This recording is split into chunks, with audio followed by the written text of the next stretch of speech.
The world doesn't need change. It needs people who do. That line didn't come to me while meditating on a mountain or journaling in a fancy cafe. Well, you will find me there most of the times.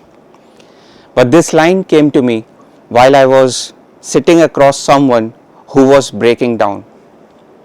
Not because what happened with her, no, but no one stayed to listen.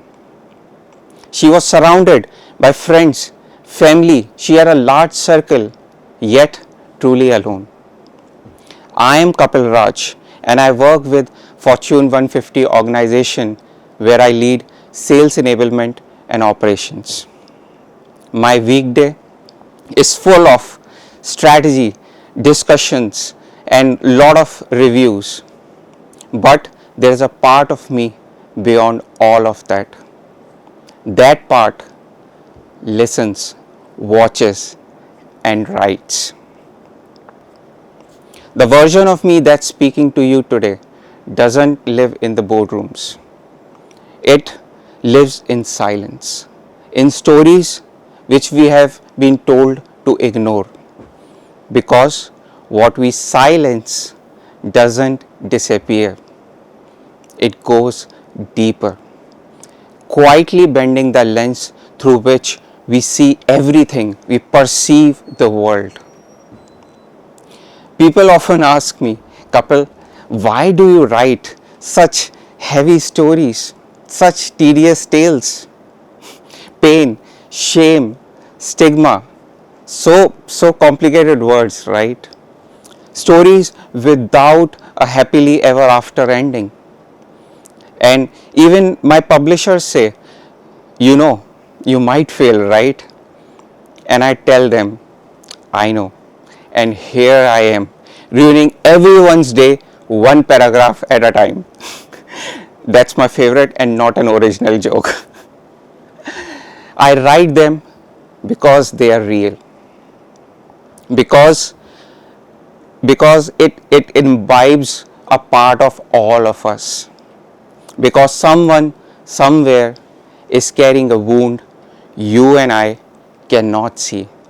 And that is my way of telling them you are not alone. My debut novel was about a girl who was physically abused and tarnished by the world which was supposed to protect. I spent 3 years writing that novel, Endurer. Over these 3 years, I did many interviews. I visited places. I met victims of physical abuse. I went to villages, panchayats. I spoke to big CEOs in the cities. And during this course, something changed in me. Because I realized we keep blaming office, we keep blaming police, lawyers, systems, protocols. But what about us? What about the way we make it so difficult for someone to speak up? And even if they do, even if someone finds some strength to come forward, we end up publicly shaming them for life. We have reached the moon and we are heading towards Mars, we will do that. But on Earth, we still don't know how to hold space for someone who is genuinely hurting. By the time that book came out, I was exhausted, lost even, I developed insomnia. I'm just sharing.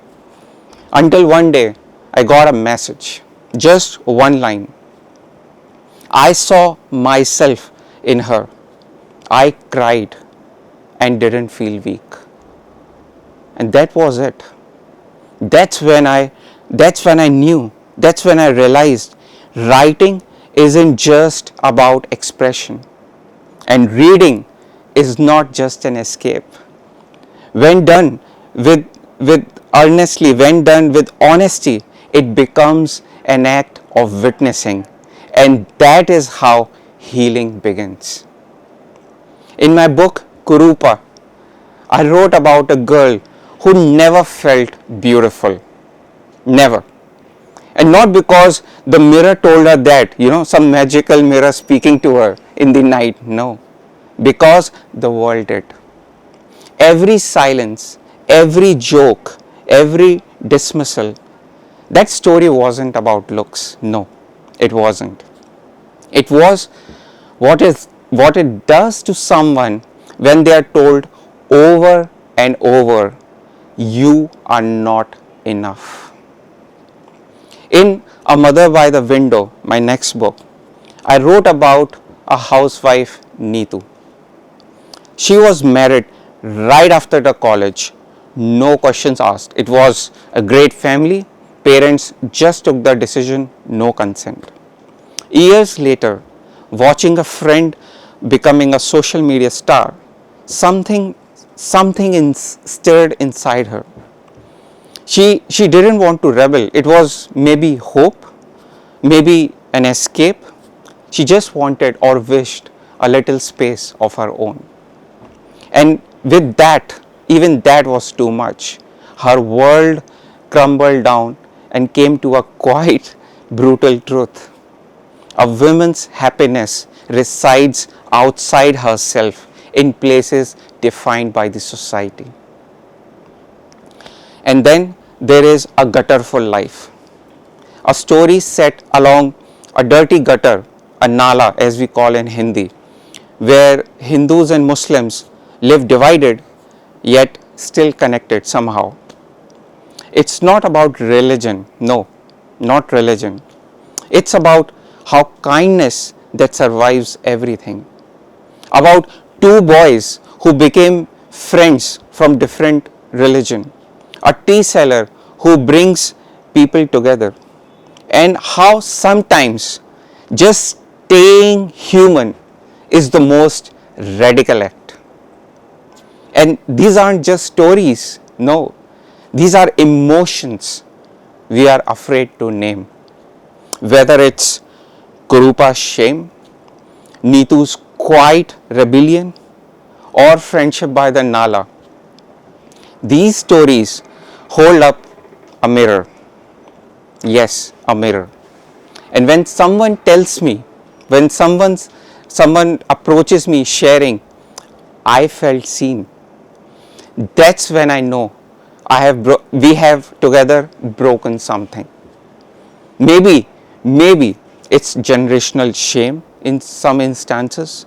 Maybe it's cultural suppression, or just the kind of silence that teaches people to hide their pain, to never speak of what actually hurts, keep on smiling, doing their regular jobs, and say, I'm fine, when they're not. Absolutely not. We are living in a world that is trained to scroll past pain. That is what we are doing. We laugh it off. We distract ourselves. We swipe away anything that feels too real. It's like emotional fast food. Quick, easy. But it leaves you emptier than before. And when we do that, we continue to follow this pattern for too long.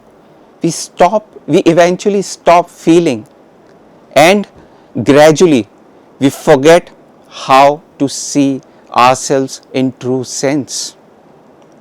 Every day I'm in meetings, where we talk about scale, growth, numbers, amazing happening stuff. But behind those slides, there are stories, real people. There is a father mourning his broken home, a manager who's wondering whether she is enough, a junior colleague or intern hiding their panic attacks behind a smile. As I said before, the wounds we hide do not vanish, they do not go away, mark my words. They just go deeper, they deform something in you until they become culture. And if we do not name that culture, if we do not identify that culture, it becomes the silence which we keep passing on and passing on. When I write, I don't write to provoke, no. I write to hold space. And when for the one who have never spoken out loud, I write to say your story matters. And even if no one claps for it, even if you are the only one who knows it, and if you can't tell your story yet, I hope you find one that tells it for you. That is what I really wish. So today, I'm not asking you to speak up, hold on a mic, stand on an auditorium and start speaking your pain. No, that's not what I want. But I'm asking you to stay. Stay with the story that makes you uncomfortable. Do it. Read the book that shows you far away world which is not yours, which looks nothing like what you are living right now. Pause when someone shares something real with you, something very close to them. Don't rush to fix it. And if you're participating, don't rush to fix it. Don't change the subject. Just stay. Because sometimes we really don't need advice. We don't need those therapy books or those videos. No, we don't need it. We just need someone to hold our hands or just sit in our presence. That's what we need.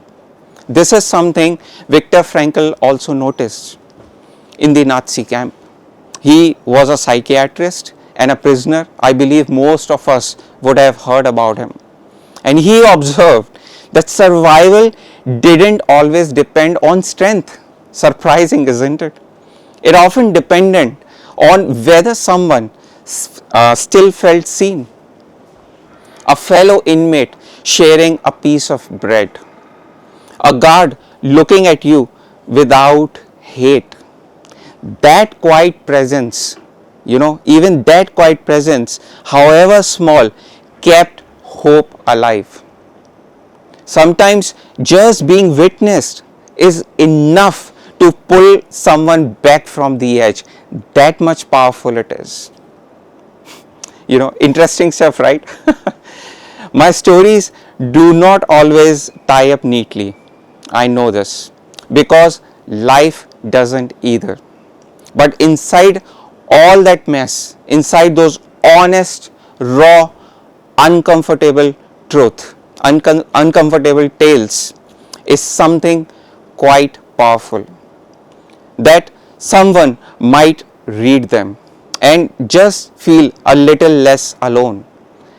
Have a breath of relief, have a breath of strength, and says, maybe I'm not broken, maybe I'm just human. And if enough of us read with that kind of presence, with that kind of mentality, maybe the world won't change overnight. No, that's not the solution of world's problem, no. But we will.